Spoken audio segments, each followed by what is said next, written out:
Boom, we're recording. What the fuck is up, everybody, and welcome to Punch Drunk Philosophy. Joining me this week is the wonderful Ben Sinfield. How are you today, sir? Very good, yeah. Looking forward to discussing Crazy events of this week. the crazy events, yeah, that haven't really been happening, but we've got a bit to go on, so why the hell not? Well, okay, well, what we got in terms of the MMA world? Anderson Silva's a bit pissed off. He lost his UFC 212 fight in Brazil. Oh yeah, I'm Adam Real, by the way. Forgot to introduce myself at the start. Hi guys. And yeah, Anderson Silva's pissed off. UFC 212 meant to be in his home country.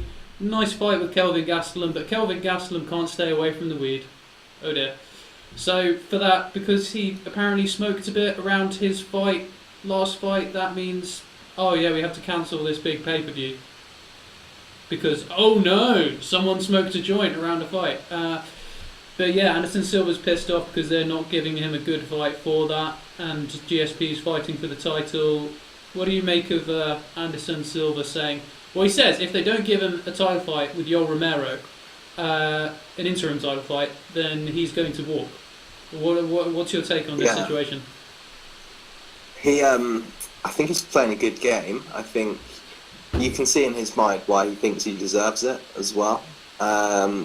Because to a lot of people, and to him, he thought he had Bisping. He did win his last fight, but let's be honest, I mean, that isn't the sort of performance that will set the world on fire, but judging by recent standards, it's the sort of performance that will get you a title shot at middleweight. We'll have to see, but I think it's going to be tricky. I think that, Romero said he was up for it as well. I saw that. I guess Romero sees it as quite an easy fight, but they're not going to do it. I can't imagine they'll do it for an interim belt, so there isn't really much point, and I think it doesn't do much for Romero. Yeah, especially they're not going to book an interim title fight when there's a title fight scheduled. That's just ridiculous. Anderson Silva, anybody who's a lot of people I think are fairly new fans are talking about like, oh no, Anderson Silva, he's doing this like.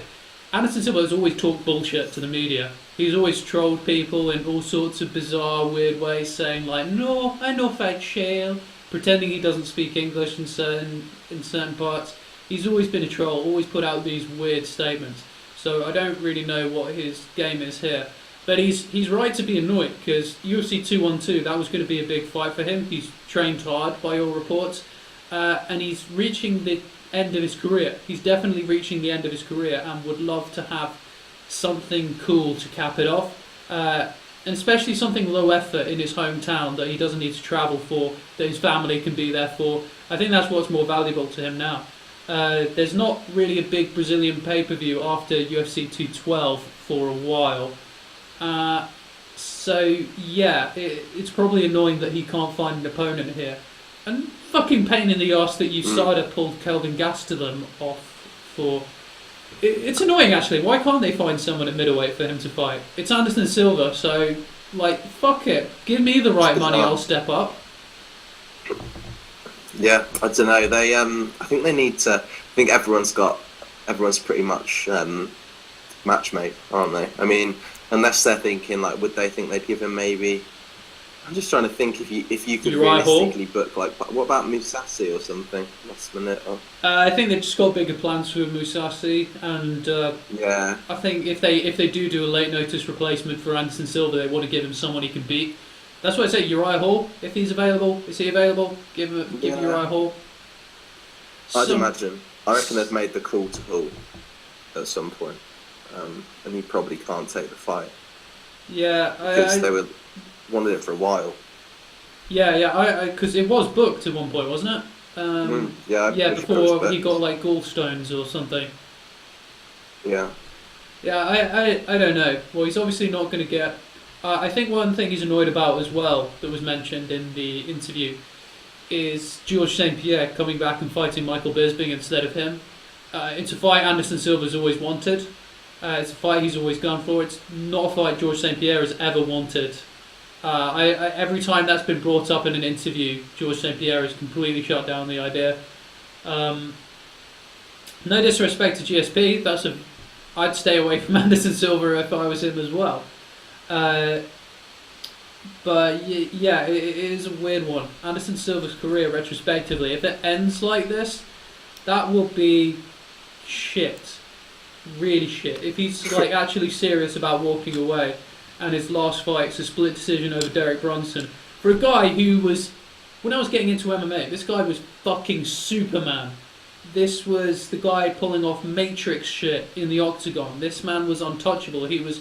People were talking about him in like this mythical context, like he was a supercomputer in his head that had completely calculated every angle and how to destroy opponents most effectively.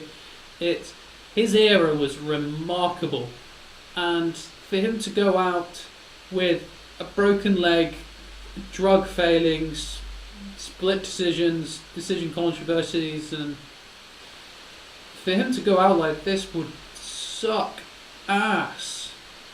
And also he's given the UFC he's given the UFC a lot. At UFC 200, he stepped up, saved the card on a day's notice. Like that's a company man right there. That is a good company man. But hey, poor guy. For him not to get the respect he deserves like that.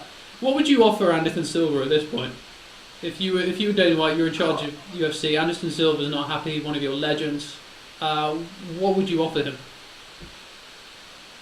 I mean, I would probably offer him a interim title belt or something. Really? You put up the interim title, even though there is a title belt? So I was saying myself though, that was really weird. I was getting an echo on myself, so I think I lost my thoughts because I was talking back at myself. I would give him not an interim belt, but maybe essentially like a number one contender fight or something. I mean, for me, like, it depends how much they would want to push someone. Like, I mean, all like matchmaking and stuff aside, it would depend how much they want to push someone, because you've got quite a few people now at middleweight who, like, you've got Mousasi, you've got Whittaker, you've got Romero, who in any other division could quite easily be number one contender. So because of that, I think you're realistically not going to be able to satisfy everyone. Silva has been fighting a lot of the top guys. Then if we say he beat Brunson, like, again, it was quite controversial, but I think you could quite feasibly give him someone maybe in the top 6, or realistically, you're going to have to matchmake those people. You know, they're going to have to get fights for them. I mean, it's like, how are you going to make sure all those people are happy? Because you've got people like Anderson, but then they've got people like Gegard that are kind of going off on one as well. I mean, Robert Whittaker's quite new to it, but by all accounts, I mean, you know, a lot of people thought Jacare beat Romero, and they were talking about Jacare like not the mythical Anderson Silva level, but this guy who was so hard to beat, this incredible guy. And now you've got Whittaker that's got above him. So, I mean, I don't know. I think, because the other thing would be like, would you give him someone like Rockhold, or would you give him someone like that? But I just think in order to create a good, exciting fight, I would like to see them put him up against Whittaker. And that would depend. That would be really, for me, quite an exciting fight. And I think that makes the most sense if you're going to give him anyone at the top. But other than that, there's no other fight really makes sense. I mean, you can't put him against like Belfort or someone in a retirement fight like there was talk about that for a bit. And obviously, you know, he's been booked. That's not going to happen. But I don't know. Well, I personally, I'd keep Anderson Silva well away from the title picture. I think he's post-title. He's already had his long championship reign. He doesn't need to prove anything else. I don't think there's much to really gain from putting him up against a top contender, someone like a Luke Rockhold or a Whittaker, because even if he wins, worst case scenario, he wins in a very boring fashion, because you don't scream Anderson Silva back, and you've lost a contender as a marketable contender who could be up there for the title very soon. And also, if you get a guy knock out Anderson Silva, which is very likely with someone like Whittaker, then you've just sent one of your best guys off into retirement with a little bit more brain damage. I'd put him in exciting fights. I'd put him in exciting fights that don't mean much for the title picture, either against light heavyweights, because I think that would be a good selling point to him. So get someone who's outside of the top 10 at light heavyweight and give him that, or someone lower level who's very exciting and already made a name for themselves, like Mr. Uriah Hall. those kind of fights, that's what I'd say you'd have to do with Anderson Silva to send him off, or just match him up against another retiring legend. He wants the title though, doesn't he? He said he wants it. I mean, you've got to think as well, Anderson is still, I know we probably don't think he should be going for it, but he did beat Brunson, so he's ranked, you know, he's in the top 10. And he wants the title. Like, is it right? Should we stop him from having that opportunity? Do you take him seriously when he says that? I mean, Uriah Hall would be a bit disrespectful to his ambitions, but I think, because the thing is, these top contenders, they're not going to stay top contenders forever. They are going to lose at some point, and it's like how. I don't think it's not going to be possible for the UFC to manage this many contenders at middleweight. They've already got 3 that look, you know, like they could be quite solid contenders. Then you're going to have to deal with Rockhold if he comes back into the win column. So I think they've got to build these people up and give them someone. I think they need, like, if someone like maybe not a Whittaker, because I know they want him as a big Aussie push, but, you know, if one of these contenders, like, lost to Anderson, I think in the way it does the UFC a few favours. I don't know, because I'm just looking at the division, and they need. Obviously, we talked the other day about Bisping being a real benefit for the division in allowing really kind of up their game, if you will, particularly with regards to the self-promotion in the kind of ranks below him. Yeah. And now, I think Anderson's trying to, in that regard. So he's won his last fight. He almost beat. A lot of people thought he beat Bisping. Again, I thought Bisping won that fight, but quite controversial.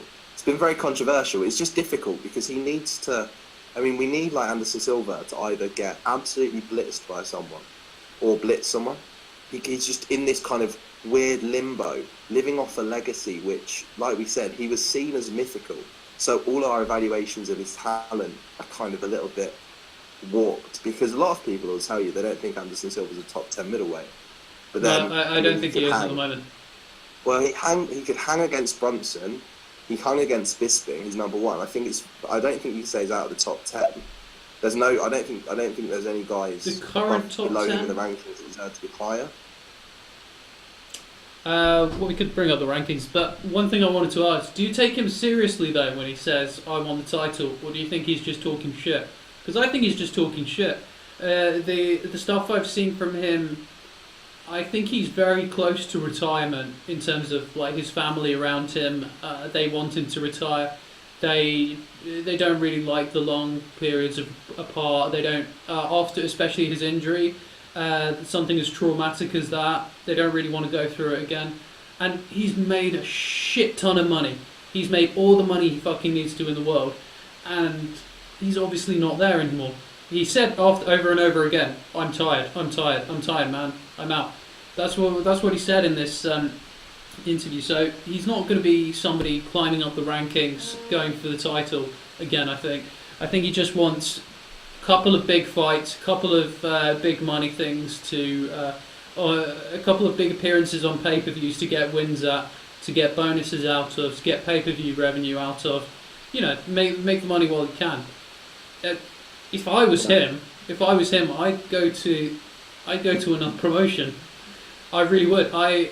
Despite company loyalty and whatever that's worth these days, if I was him, I would go to Bellator, because they've got a decent middleweight division, and Ryan Bader reported that he's making 4 to 5 times as much sponsorship money in Bellator than he is in the UFC.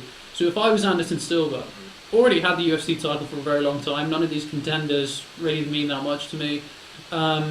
These fighting Robert Whittaker or Luke Rockhold isn't that appealing, because they'll probably win and won't get as much money. So go to Bellator, fight a guy like, I don't know, maybe not a Ryan Bader, but maybe Phil Davis, maybe take on someone in their middleweight division, and make a crap load of Nike sponsor money. Like, would you say that'd be a good move? He can though. His contract. I do wonder if they have, like, no complete clauses. Is that completely impossible? He's signed. I'm trying to think. I think Anderson signed for. He did something ridiculous. Like a 10-fight deal. Yeah, I remember. For like a 10 fight, and he was talking about like 15. I think it's got like something stupid, which basically he signed away his exclusivity to the UFC. So I think I have to give him the UFC. I think for me, like if you're talking about like fun fights that don't really matter with guys that maybe are irrelevant from title pictures but in a similar position, how about this? How about a middleweight fight, Anderson versus Condit?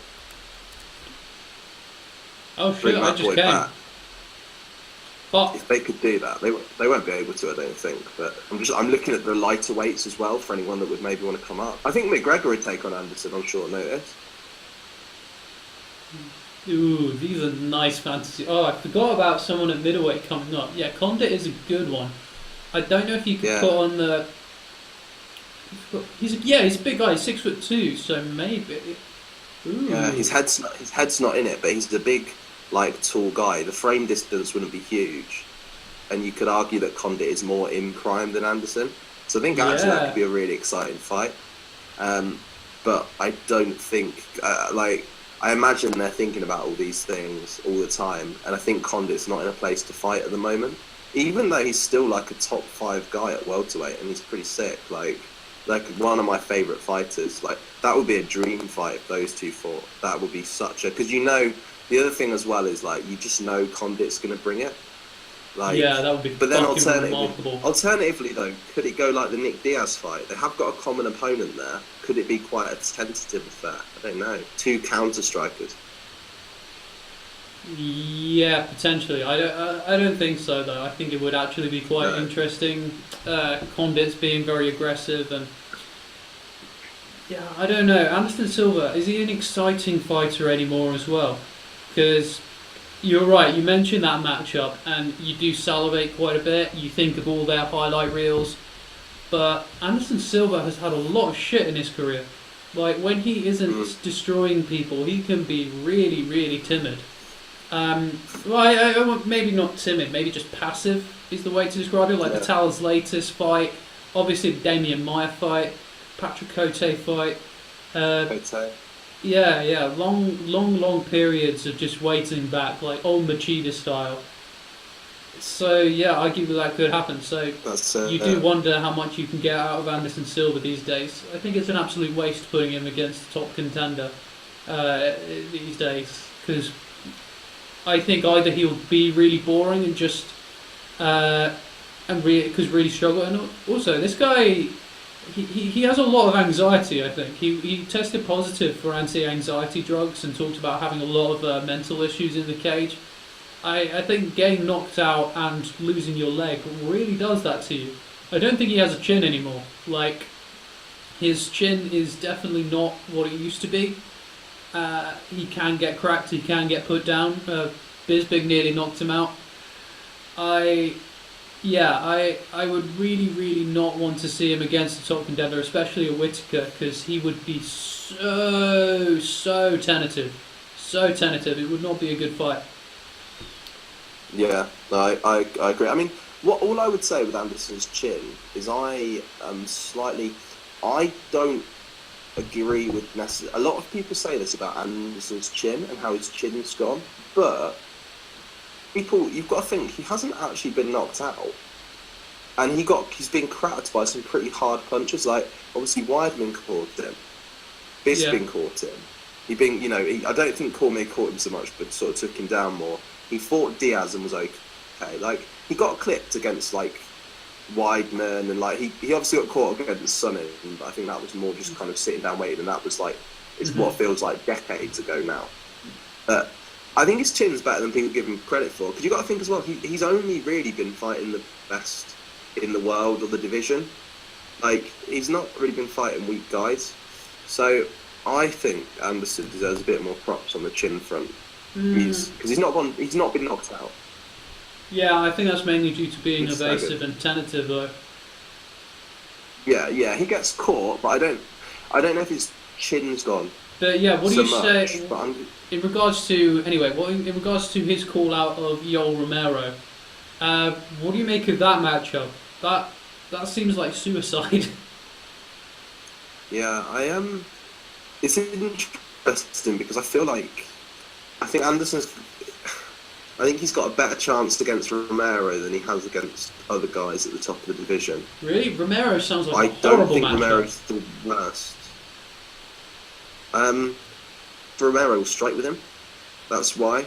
I don't think Romero will wrestle with him too much. And also, I quite like... I mean, Anderson's got... I think it's kind of style. He doesn't...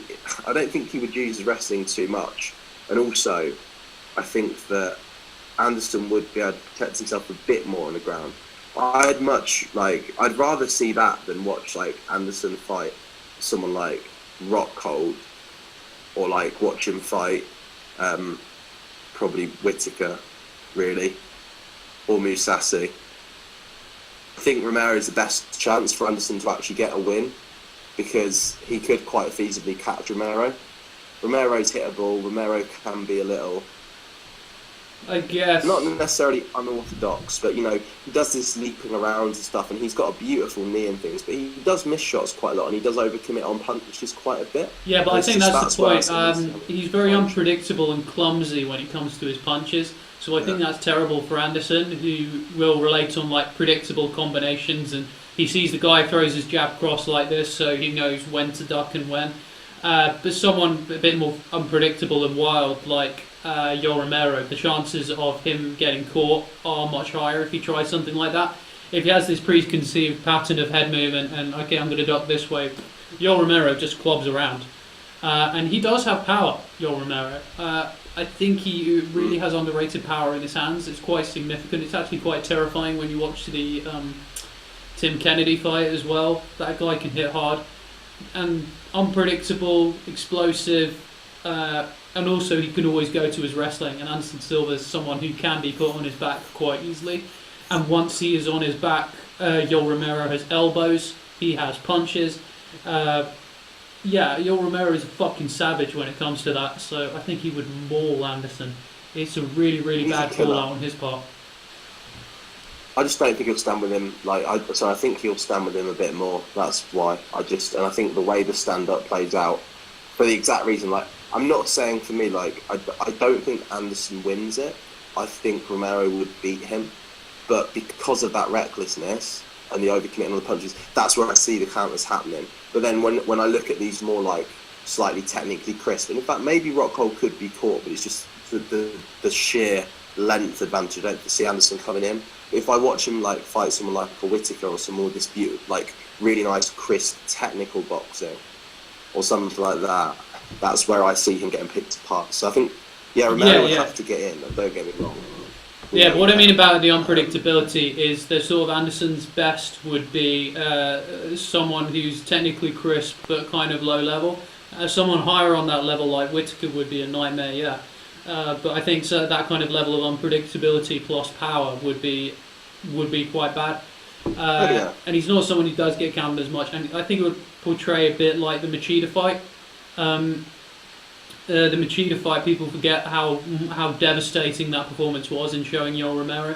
He was not that easy to counter by Machida, and being able to mix in the takedowns and the finish of that is terrifying. Poor Machida. Like, I remember he just throws into the ground and then the elbows come, like, and I think Machida is in better shape than Anderson. I don't know. I'd see it going down as a shorter version of the Machida fight. I think that's a great mention, actually, Machida. Well, yeah, it's stylistically that's the most comparative matchup that we have to this one, Anderson versus Yoel Romero, and how we've seen Yoel Romero cope with counter strikers like that and kind of passive, and he did very well. It was a devastating performance. Yeah, that's nuts. When's Machida back? That's what I'm thinking. I don't know. I don't think he's booked for a fight, is he? Ooh, the Anderson versus Lyoto fight. Lyoto Machida. I'm just thinking. Just giving him a Google now. It was an 18-month suspension, but I don't know when he got. Oh yeah, he got suspended, didn't he? For creatine. October. He's eligible to return in October this year. That is so fucking dumb. Like, let's cancel his fight the day before because he has some kind of like, wasn't it something like creatine in it?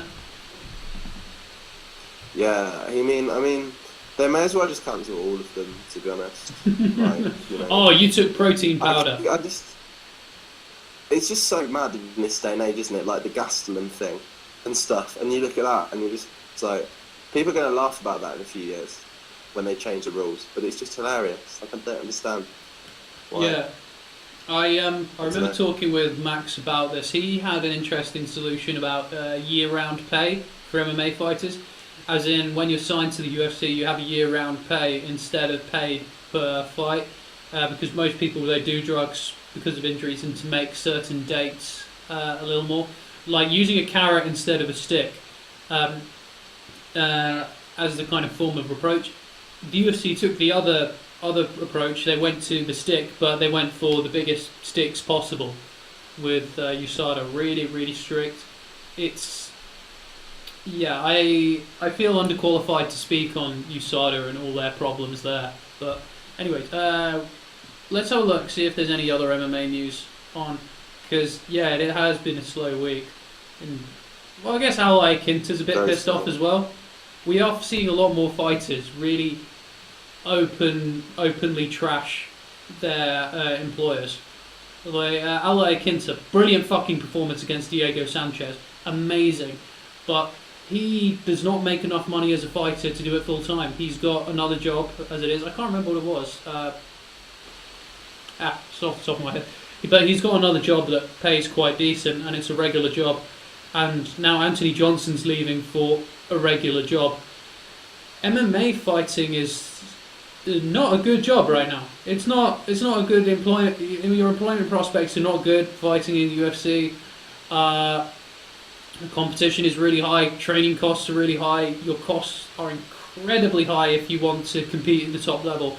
Because if your ambition is to fight someone like George St. Pierre, or I'm trying to think who's an example of a really kind of any of the champions right now. They have nutritionists. They have yoga coaches. They have masseuses working with them. They have people all the way around their weight cut. They have striking coaches, all the best in the world, grappling coaches, wrestling coaches. How much are you going to have to spend on a training camp to be able to compete with that, be able to match that kind of elite preparation for MMA? And when you're not, you're at a risk of really serious damage to your health, especially with all the stuff that's been discussed recently in terms of concussions, weight cutting. The people right now are doing it mainly out of the pure passion. After the Reebok deal, the money in MMA is, especially at the UFC level, is shit. It's really fucking shit money. Really shit money. Do you think we're going to see a trend of fighters just leaving to get regular jobs becoming way more common? I think the difficulty is that guys who are maybe mid-level, low-level in the UFC, like I can totally see in other promotions, but in the UFC, I think a lot of people earn like just enough to get by, but not much more. I can definitely see it happening. I think that it's crazy how there's not some sort of commission or union that's actually been fully like effectively brought in. I mean, the fighters union stuff, both of them, we've not heard too much from them, and I've always been shocked at quite how low level the pay in mixed martial arts is, particularly looking at the UFC. And when we think about, you've got people who, I think when we were looking at some of the, like back in the day when you had some of the earlier Fox cards and things, you had people like some of the fighters were co-main events and things, and they were co-main eventers earning something like $8,000 or $12,000 show money. And it's like, in order to do that, you'd have to do that 4 times a year to earn what would be an average salary. So, and if you tweak your knee, fuck, you're screwed. Yeah, no training costs, very high risk. The UFC has the right to your image, they have that. You get no pension unless you're a top guy that gets given a cushy UFC job to basically fight in Liddell. something like that. But they need to. I think they need to really sort it out, because what would be great, and what I think is going to be fantastic, is now that Bellator is improving, we're going to all of a sudden, hopefully, see a bit of a better way in the treatment of fighters by them. But what makes me think that WME have got this quite under wraps and that they'll know how to react is, given their working as a talent agency and all their work there, I've got the feeling that they're going to know exactly what to do or say or how to approach this, so that they really don't give the fighters what they deserve. And unfortunately, I think that's just the harsh reality, that we're not going to see fighters be compensated as much as they should. I think that the Reebok deal was horrendous. That's something that's still in play now, and it's just one of the most stupid things ever. Because I was watching. I don't know if you've seen Joe Lozon's vlogs, where he does like his on his YouTube channel. No, I've seen a couple of them. Yeah, he does he basically shows you like all the footage of him going in to get ready and everything, and sort his life out and get ready for the fights. And it's crazy because he's getting like these Reebok execs and people, not even execs, but just Reebok people working there, saying to him, "Oh, this is that. If you lose this, you've got to pay this much. We're trying to deter you from like having them." And then they all get sat down, told exactly what to do. The media, I think the one thing that people can't be prepared for in mixed martial arts is all the additional media and things that come with it. And you're not getting paid extra for that. You're just getting paid your fight money in a lot of ways, unless you're like a top guy or top girl earning a good cut from the revenue, because you're essentially working towards yourself. What I would like to see, and what I think would be fantastic, would be if they had some sort of portfolio or like share some way it worked where they had like almost like a partnership scheme. I think would work fantastic. So you're in the UFC and you have a very, very minute or small stake. Now that portfolio or that part of it can never grow beyond a certain amount, but you need to have a small stake or small amount so that fighters can at least be reimbursed something. And I think that should stick. And then that pool money goes into thinking about things like realistically like longer term care for fighters, because it's all very well and good like the UFC having their saying they're getting doctors and things and having the medical policy for fighters. Yeah, that's all well and good, but you're not necessarily creating that environment. You're just preventing something from happening while it's basically, and then fighters leave and they're screwed. So I really would like to see a more active union, because I think it's completely messed up. And I think if this was any other industry, if you were selling a company for $4 billion and then it came out what you were paying your fighters, I mean, the profit margins and things they were making were huge, enormous. It was almost criminal. Mm-hmm. You look at the mistreatment and approaches to it, and almost it seems like this quite draconian sort of culture in a lot of ways. You have to do the bidding of the UFC.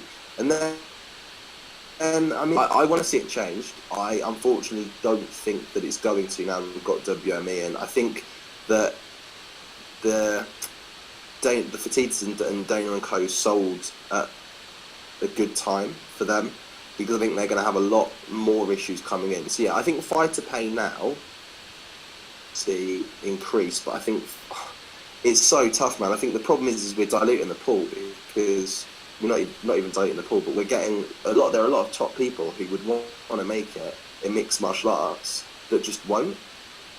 Like, they have no incentive to do it. Even guys at like an amateur level, even like me, for Christ's sake, I was like thinking, oh, really, so you could go do like some amateur fights, fight here, fight there, and I look at the training, what's involved, and it's like, well, I could get a job and to do that instead. It just makes no sense. Other than you're going to get people maybe doing it for fun and stuff and just training a bit, but I think we're going to probably see, like, I don't think we're getting enough people into MMA because I don't think the money is there.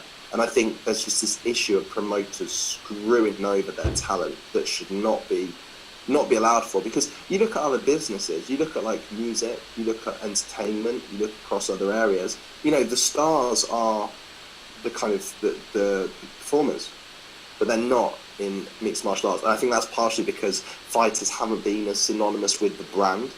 Whereas now I think we've got people like McGregor coming in. That makes it really different. So, to answer your question in a very long-winded way, I think that we will see less people going into MMA. And I think, if anything, we're going to see a gap increase between the top and the people at mid-level. I think it's going to be harder to cross that bridge at the moment, because it's just not livable at all unless you've got the support. Yeah, precisely. It's it's a hard situation. Dana White always talks about that the fighters actually do make good money, but it's just not disclosed, and the fighters don't want to disclose it. It's annoying when every time this situation is brought up to someone in the UFC, they're just like, "Oh, you don't know you're talking about. You don't know what's happening behind the scenes." No, that's. And it's like, well, what we do know from fighters, people directly who you are saying make a lot more money than is disclosed, they seem to be wildly dissatisfied across the board. You are now getting people like Al Iaquinta openly telling the UFC and Dana White to go fuck themselves. You get guys like Ryan Bader jumping ship and saying how much money they make. More Brendan Schwab saying he lost $100,000 of sort of thing a fight. Just ridiculous kind of sums brought up, ridiculous losses. People, who's the Russian guy who said he makes a loss on he's made a loss on his last 2 fights in training costs and what he got paid. I imagine a few have though. You had people you had like Calderwood even, and you think about people there in less established divisions and the issues they're facing. Oh, and paying travel as well. Well, Calderwood, she went to TriStar as well, so she left and she went and trained in Canada. So if you're Scottish, like even just flights to Canada, that costs a fuckload, and then living there, not getting paid, and your sponsorship opportunities are really, really limited then, because you can plug them on your Facebook and Twitter, but it's the event that counts. That's what everybody's watching. That's what you have to market, and taking away that space for fighters and they get Reebok money. Yeah, well the Reebok kits are shit, and they don't pay them fuck all. It's I want to punch anybody I see in one of those ugly ass Reebok jerseys. Like, what kind of fucking moron do you have to be to buy one of those? Like, they're horrible. Yeah, they're ugly as shit, and just Reebok. The kit unveiling, man. The kit unveiling was one of the weirdest things. The kit unveiling, when they did that weird, like, with the flexibility. Yeah, and the music that didn't fit. It felt like kind of this dystopian fashion horror movie or something. Yeah. And you're just skipping to this scene, and then it's like, modelling the new women's range is, and you're looking at it and thinking, this is horrible. They brought out Cain Velasquez, who looked so unenthusiastic. From the Giblet Melendez, and all these other ones. Yeah, just fuck ups. It shouldn't have happened. It was nuts. Like fully on board there. Screw the Reebok deal. It's unbelievable that they've been allowed to get away with it. It's shocking. Well, it's just I think they're dicks as a company. Everybody in there should be fucking fired. Because the way they approach their mistakes as well, they're like, oh, we're a big company, mistakes happen. And it's like, well, you've created a mixed martial arts division, and you had a shirt that says like Jose Aldo Anderson Silva. Was it Jose Anderson Silva, or they mixed up the names? Or Anderson Silva Aldo, just a fighter that doesn't exist. They mixed the 2 names up. Really fucked up. And that got from, even the most casual of MMA fan, or anybody who's got a base knowledge of the sport at all, knows that's not right. And it got to planning, it got to designing, it got to printing, it got to putting on a model, it got to photographing, it got to putting it out there in the world to see through all their social media, and gets on their website, and not a single person in the company says like, hey, that's wrong. There is no such person as Jose Anderson Silva. That is wrong. And these are all mistakes. Philip Brooks, what the fuck? It's, how can you have that level of ignorance and incompetence in what's meant to be a big fucking company? Like, if you are doing business in China, you should at least research China a little bit. Just a little bit. Recruit specialists who speak Chinese. If you have an MMA division, have people in there who at least know a tiny bit about MMA. It's not fucking hard. Lots of people watch it on a weekly basis. You can hire one of those people, and just one of those people in there will stop you from making all those fucking retarded mistakes that you've been making. what they really want from the Reebok deal is to have that there as a corporate asset. I think the whole point of it was to, when they sell it, say, hey, well, when you get this, you also get the Reebok deal, and then you can market that to someone like Nike or Adidas or somebody who actually knows what they're doing, not retards like Reebok. That's what they really want out of it. I think that's the big agenda around it. And by that, still, fighters get fuck all out of it. They get screwed across the board. I hate the fucking smoke and mirrors, and I hate the patronising dismissal of UFC officials, of Reebok officials, where they're like, oh, trust me, the fighters get compensated. Ha ha ha! All these people worrying about fighter pay. Yeah, you just don't know. Fighters do get paid by Reebok. Don't you worry, you ignorant little person. And it's like, they're saying something different. All logic is saying something different. Everything we know is saying something different. The only people who are saying that it's okay and fighters are getting paid are you. People who have a vested interest in lying about it, really. So it's just bullshit across the board. Fuck the Reebok deal. Fuck the UFC for pushing it. And fuck them for damning the fighters and making them pay for their kind of corporate boner, really. Because that's what they want. It's just another big asset to sell the company, to make more money off some cunts in Hollywood like WME-IMG. Like, also, why the fuck would you sell to WME-IMG? Why? The people we want running a sports company. We want Hollywood people. Hollywood is the most disgusting fucking entity in their country. This supposed cultural capital is a fucking cesspit of nonces, crooks, and just fucking sex criminals everywhere. The Hollywood people are dirty as fuck. They're disgusting. They're immoral. They, the way they market is all just this vain, hollow, substanceless, gross, short-sighted. Have you seen films lately? Films suck. They're all sequels. They're all short-sighted as fuck. They're all unoriginal as fuck. They're all boring as fuck. They're all everything's just based around getting a quick payday, a quick buck around this, whilst being as vacuous and cunty as possible. Just wallowing in your own ego, wallowing in your own filth. And we're going to bring this cancer to mixed martial arts? Fuck. That's what they're going to do. They're just going to market around someone like Conor McGregor, see if they can get some cross-promotion money, see if they can put a couple of people in films, and all the while not treat it like a sport. Fuck the low-level fighters. It's just shit. It's just shit. What are you going to turn it into boxing then? Quite inactive as well. Say again? Have you seen much of WME since? No, that's the thing. That's what I'm just worried about what they're brewing. That's they've not been prominent in this, but that's the kind of influence I don't want. And the fact that they're not being transparent really kind of worries me.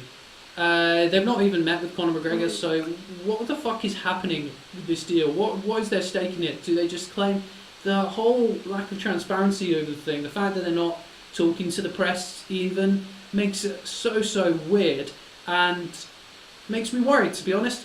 Because the direction like McGregor was talking about with McGregor Promotions, and now even getting boxing involved with, now they're moving forward with a fucking Mayweather shit. Do we want MMA to be this thing where fighters have their own promotion company, and we've only got like 2, 3, 4 fighters in the world that anybody gives a fuck about, and they just beat a load of cans and do that? You know, like boxing. Does anybody give a fuck about any of the people Anthony Joshua beat? Apart from, like, I love Anthony Joshua, it's really exciting having him on top, but like boxing is not that entertaining anymore. It's not MMA, and that like the titles, having your own promotion company, that killed boxing. Boxing sucks on that front now. It's nowhere near what it was, and I don't know, bringing that to MMA is just fucking terrifying to me. And I really don't want to lose a lot of the stuff that made MMA successful, that made the UFC unique. Yeah, I agree. That's an interesting point for the weekend. We can have a chat about that, the boxing. It's an MMA podcast. Oh, well, we can do that. We talked about all shit on this podcast. Yeah, we can go into the boxing, Anthony Joshua versus Klitschko. I've heard a lot of people like posting things and saying things like, thank God the heavyweight division is back, boxing is back. But it's like, I wouldn't say it's back. I'd say that Anthony Joshua beat a 41-year-old guy who's coming to the end of his career, who realistically gave him a good fight. So I don't know if I so much with that notion. What they mean by the heavyweight division is back is you have the Klitschko's who had half the titles. Obviously, they won't fight each other, so you wouldn't have an undisputed champion, and they'd always fight in Europe. So all their fights would be in Germany, in Russia, around there in the UK. You would not get the heavyweight title in Vegas. And also, a lot of people saw the Klitschko's as very, very boring. They jab cross, lots of clinching. I think they've had a lot of really good fights as well. But yeah, that's what they mean by it's back. And Klitschko is kind of exciting. He's young, fresh, he's undefeated, wins by knockout all the time. This is the kind of guy people want at the top of the heavyweight division, kind of like the Tyson era. Everybody's begging for that kind of stuff back. And we're going to get a fight with Tyson Fury next on there. I don't know. The amount of shits I have to give about boxing is limited, but admittedly Anthony Joshua is exciting. He is a powerful guy, but to be honest with you, I knew we were just going to talk about boxing, but you kind of summed it up there. Like I don't even feel like I really want to. Yeah, fair enough. But it's I mean, what astounds me is that the casual fan base boxing has. Like at the weekend, so many people that I knew who aren't into any kind of martial arts or anything. Like I'm going to watch the boxing, and loads of people were watching the boxing. I don't understand. Yeah. Like, where are these people for other combat sports? I don't get it. Oh yeah, there's not that casual audience for MMA as much. I mean, I guess you have that with McGregor. But yeah, you're right. Everybody on my Facebook was suddenly a boxing expert. Like, everybody was talking about, I think that was a great fight. And it's like, what the fuck are you talking about? You have no idea what a jab is. Yeah, and like when you've got... But even if you think about it in MMA, like, in MMA, I mean, you don't get anywhere near that kind of audience for even the biggest card. Like, I would say MMA, like, cards for MMA kind of sleep. Even like the big, when Bisping fought Hendo, like that was relatively quiet still. It wasn't huge. Well, I just find it bizarre. Like all these people love boxing, or they don't even like it. They don't even watch it. But then they all are like, "Oh, let's go watch the boxing." But they're nowhere to be seen for the MMA or Thai, which, in my opinion, are far less boring. Yeah, it's far more exciting. My theory about this is really that boxing only has like 2-3. It's max 2-3 events a year that people actually give a shit about. It's much easier to build hype around one fight when there's only sort of like 4 people in the world that people care about. If you think about who are the boxers that people care about, well, I guess Anthony Joshua now. Yes, maybe Tyson Fury, Klitschko, Mayweather, Pacquiao, Canelo, Golovkin, 6. But UFC fighters, you can reel off quite a few. Well, we can do that. Well, we what can, I mean yeah. is, I don't think the general public can, But it's fairly boxing, equal, though. Would you say how much more of a shit do you give about Conor McGregor compared to let's say Luke Rockhold? I mean, for me, it doesn't bother me because I like MMA. Yeah, exactly. I think that's the difference. When you get MMA fans, they like UFC events. It's based around the entire card rather than one kind of big matchup. And now they're talking about, in boxing it's so shit. Let's do a rematch of Klitschko and Anthony Joshua. It reminds me of, did you ever watch The Simpsons when they did the bout to knock the other guy out? This time it's for money. They did a satire of... that's basically it. They... the drama, I did not give a shit about Mayweather Pacquiao. People kept talking about it, and everybody was talking about it everywhere. And it's just, people were selling their houses to pay for $10,000 tickets to go there, and it was boring as shit. It was boring as shit. And everybody knew it was going to be boring as shit, because we knew, Pacquiao has a shoulder injury, Mayweather is going to be... Mayweather, really fucking boring. It's just like, I don't know. The shits I have to give about boxing, again, very limited. Yeah. It's, but I wonder if it's just media in history. do you think it's just kind of pushed alongside football? It's sort of like the people you the people you knew who were into the boxing, who watched it this weekend. Would you say they were also hardcore into football? Because I think everybody now, picturing it mentally, all my friends who suddenly like sort of sharp up for big boxing matches, they're also big on their football. So I think they would have seen that through like Sky Sports and various sports outlets. Maybe. They would be exposed to something like that. Yeah, I think it is the marketing. And I guess it's one of those sports that you can watch and like, boxing's quite an easy sport to watch, not to like technically appreciate, but in the sense that you don't really need to know many rules in boxing. Probably as far as sports go, boxing is largely probably one of the purest sports to understand. Maybe like you could understand something like table tennis a bit better, but do you know what I mean? It's not. I mean, to some level, you can understand. Oh, he got punched in the face. He looks hurt. Oh, he got punched in the face. He knocked out the other guy. See if the guy's winning. Yeah, somewhat, and you can't understand obviously like the footwork combinations and that sort of stuff as a casual. But I see what you mean. There is that kind of like purist. I think. Do you think MMA could take that spot? Because obviously we've got something in our DNA that appeals really with fighting. When you've got fighting, that means so much more. Do you think MMA can take boxing's place as the fight sport in its way? As in, people see this as kind of like the purest form of competition, this expression of like pure physical combat. Do you think MMA can ever take? Yeah, I think it's going to grow. Yeah, Yeah. One thing that interested me, I watched a promo. It was for the Ultimate Fighter Latin America when they did it, and it was interesting the talking points that they focused on, because there were a lot of comparisons to boxing when they were going for that Latin market. They were talking about how it's safer than boxing, more exciting than boxing. So maybe if they appeal with that kind of nationalist appeal, because everybody. Like where you get all the kind of Hispanic population of the Americas come out when you've got a guy like Oscar De La Hoya or someone like that, and then you've got the Filipino population come out when it's Manny Pacquiao. So I am wondering if you can get that so much in MMA. I guess someone like Bisping's pushed it. It's far less. Yeah, it's far less like nationalistic on that front, but. GSP maybe. Yeah, he's an example. GSP probably came closest. Yeah, because he was Athlete of the Year in Canada quite a few times, and he really made it explode as a market. It would be like, what would need to happen is something like, I think the point when we'd be recognised as when it's recognised as fully mainstream would be when like Bisping is up for Sports Personality of the Year, like that kind of thing. I think that would ever happen. Yeah. Can you imagine? Can you imagine his face if he lost to Andy Murray? He'd lose his shit, wouldn't he? It's going on about you faced Roger Federer. I've been up against fucking Yoel Romero, Dan Henderson, Luke Rockhold, Anderson Silva. Yeah, I think it's nuts.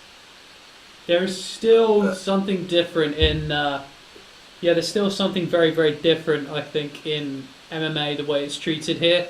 It still is a little bit taboo. Bloodsport. Yeah, Conor McGregor, you'll get a mention of it on a site, but I want to retch every time BBC report on it. Every time BBC talk about MMA, I want to fucking vomit, because they talk so ignorantly about it. I guess mainstream media here, especially The Sun. The Sun is so fucking awful with it. They have no clue what they're talking about. Telegraph has Gareth A. Davies, so they do actually have a legitimate reporting base for mixed martial arts, but fundamentally the British media, there is still that kind of bubble that British MMA fans live in, I think. We operate on a different world to the rest of the sporting media, so I don't see Bisping being Sports Personality of the Year anytime soon, sadly. Unfortunately, we'll give it a go. I mean, if he has a big year and no one wins Wimbledon, there's not an Olympics this year. No one. Do you know what? Good year for him. It's a good year. Well, yeah, but if let's say he knocks out Yoel Romero in the first round, and he gets a rematch against Rockhold, knocks him out, then beats Robert Whittaker. I think the BBC would give a shit. Yeah, he's only going to fight, I think, though, once, maybe twice this year. Maybe, and also I think a disadvantage for him if he wanted to penetrate that market more. He lives in California now. He doesn't live in England. If he lived in England, then he would have like the close kind of BBC contacts, those kind of media contacts. But he lives in California, so yeah.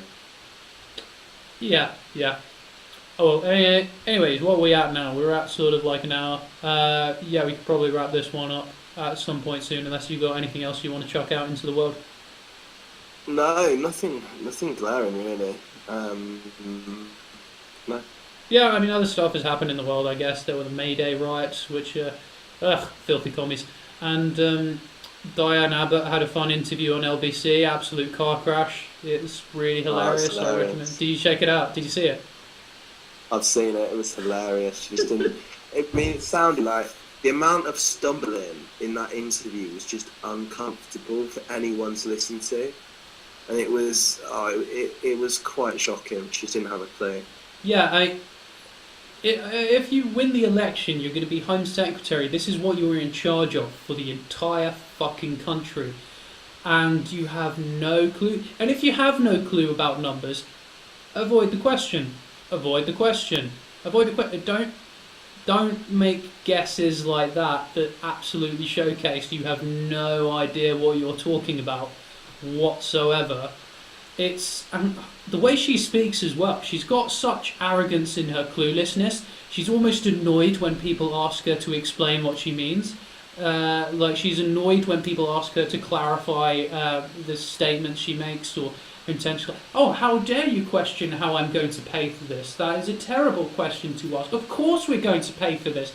I don't know how, but yeah, it's just fucking laughable. Do you know how you're going to vote in our wonderful election that's coming up, start of June? I'd have to go green again, won't I? Yeah, go for it. I mean, I legitimately don't see any fucking point in voting. No, I really don't. It's horrible. In this country, we've got no one to vote for. There is no one worth voting for in this country. I will probably piss away my vote on a third-party candidate I see interesting. If there's a pirate party or monster raiding loony party running in my constituency, they get my ballot. But otherwise, my safe Labour MP is probably going to get retained. And yeah, I can never cast a vote for the Conservatives in my life, but I hope they win over Labour, because if Labour do win, the kind of economic incompetence involved in such a tumultuous time would send us really into the shit. But yeah, I'm kind of confident there's going to be a Conservative victory continuing with the current course of action, and meh. Alright, so this has been quite a negative podcast today. We've ranted, we've got angry about a lot of things. Should we think of something positive to end on? Well, I don't know, like, because it's not even like things that are so bad have happened. Like, there hasn't been like terrible news. I mean, it's just. Maybe that's just a showcase of me as a person, that I've just turned nothing into negative. A positive. Oh, we should go to Bellator, shouldn't we? What, in 2 weeks in London? In May. We need to. It's in a couple of weeks, isn't it? Yeah. I with all those things in London, though, it's like the ticket companies in this country are just a fucking scam. They're awful. It's such a nightmare to deal with. Such kind of bullshit involved. Yeah, if we can find something quite clear, but I was looking at it earlier actually, and it said we can't, due to high demand, we cannot guarantee everybody tickets, and it's like, wait, what? Am I entering into a fucking lottery now? It's nearly as bad as when they did the Olympics here, and there were a shit ton of empty seats, and people paid like through the roof trying to get tickets to anything, and there were still empty seats. Like, what the fuck happened? I don't know. Yeah, the Olympics was nuts. I got loads of tickets like the night before. I just went on, and I was just checking, and they were having to release them like the night before, and I got tickets to like the athletics, basketball, all that jazz, boxing. And Cool. It was like, yeah, because they just didn't sort it out. Ticketmaster once, I bought tickets for an event, and 2 tickets, about 90 quid, 95 quid in total for both of them. And they had posted them to me. I'd been away, and they delivered it, but I just had a Royal Mail slip. And the Royal Mail only holds your parcel or whatever for like 7 days or 10 days. So I then went to ring and collect my parcel, and my parcel had gone. So Ticketmaster wouldn't reimburse the tickets in any way at all. The tickets were in the post back to them. So they hadn't been forged or copied. They were only standing tickets, and they wouldn't reimburse them at all. So I completely boycotted Ticketmaster. I have nothing to do with them. The customer service guy is one of the rudest people I've ever had to deal with. Fucking as well. wankers. It was shocking. Fucking wankers. Yeah, Ticketmaster it was are shocking. utter shit. And they charge booking fees for what? Mate, they charged me, right? There's this new secure, fast solution, apparently, or something like that along those lines, on their website, for tickets. So you can either get them delivered for £3, or you can pay £3 to print them off yourself.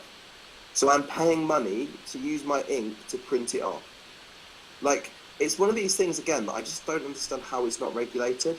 The 2 things I don't understand are things like Ticketmaster with their fees, like charging a fee to allow me to print something off. That's a very easy thing to send me a PDF to print. That doesn't involve a fee. There's that, and there's freemium games. Those are the 2 things in the world that I can just look at, and I'm like, I don't understand how it's not regulated properly. It's mad. Yeah, I don't know about the regulations on freemium. I think there's some regulation now because they used to have kids go on their iPad and then suddenly rack up bills of 300 quid. Yeah. I don't know if anything's been changed now. I would have to look up any changes in the law, but yeah, they're all You said this was a positive, and then we turn it into a rant about fucking horrible Ticketmaster. Sorry. Yeah, I just had to get it out there. I'm normally very reserved on this podcast, and I don't talk about many personal issues or related things. But it just, for me, Ticketmaster, you lost me on that one. So. Oh no, you're right. They're absolute scum. Fuck Ticketmaster. Anybody else we want to throw out, like Vodafone, Virgin Media? Virgin Media are actually shit. They are absolute wankers. Fuck Virgin Media. I got rid of my Virgin Media now. Like, I'm supposed to have 100 megabytes per second Wi-Fi. It's not anywhere near that fast. They constantly rip me off. It's a 250 cancelling fee as well. Like, if you say for disconnection you need to pay 240, it's fucking ridiculous. But yeah, fuck Virgin Media. Get some pliers, mate. Well, no, I need to pay them to stop paying them. That's the thing. It's fucking insane. Wait, what? When you're within your contract, or how does it work? I don't know, but apparently that's across the board. You must be able to cancel for free. They cancel. Can you imagine if you downloaded the BBC iPlayer app, and then it said, "Oh, by the way, if you want to uninstall this, you have to pay £250." That's Virgin Media. Stupid. Yeah. Yeah. Why not? Okay, any other companies we want to insult? United Airlines. That's a common one to shit on now. They're arseholes. Everybody shits on Ryanair. I don't really. Yeah. I don't know. Everybody shits on Ryanair, but I had a very pleasant flight with Ryanair to Copenhagen. I thought it was very nice. I thought the staff were lovely. Copenhagen itself. The plane was fine. Copenhagen itself sucked, but I've already ranted about that on one of these podcasts, so it's fine. Oh yeah, you've done podcasts from Copenhagen complaining about Copenhagen. Yeah. They don't have Uber there. They banned Uber. That's how wankerish they Uber? Yeah, they banned Uber. They made it illegal. How's that? What? Yeah, they made it illegal, and the taxis there, we travelled sort of 10 minutes, and it was about 50 quid. It was about 10-15 minutes in a taxi there, and it came up to a price that was about 50 quid. And I was like, shit. So just really expensive rip-off taxis. That's crazy. Yeah. Yeah. I know they earn. They've got a weird economy. They earn like weird, like they earn a lot of money, and it's like very bizarre.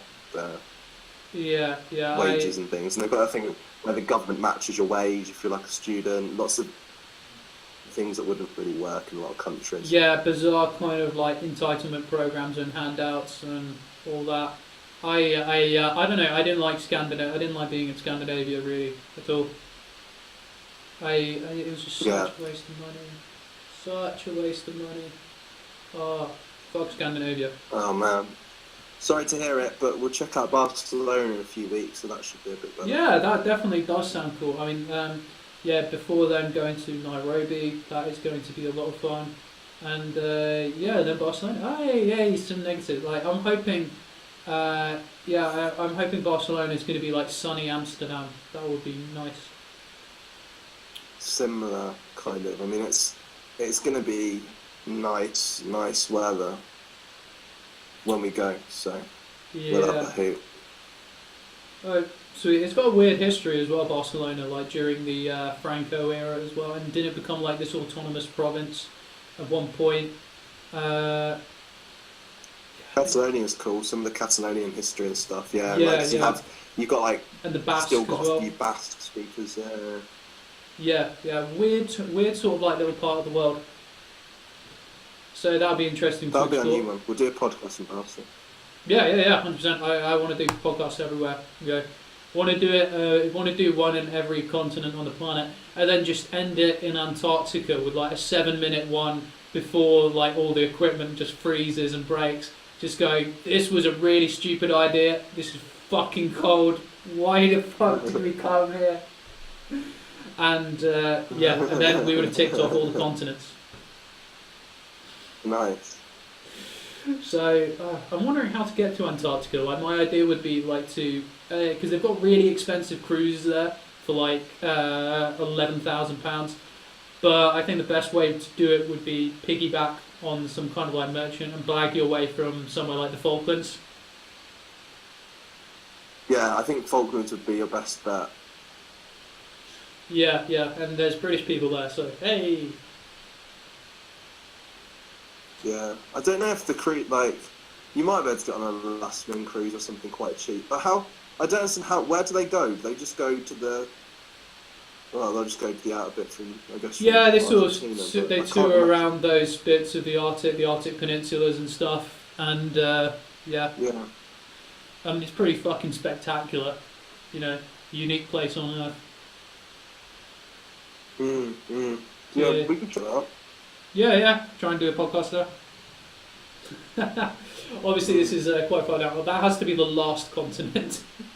Got to tick off a few then. Cool.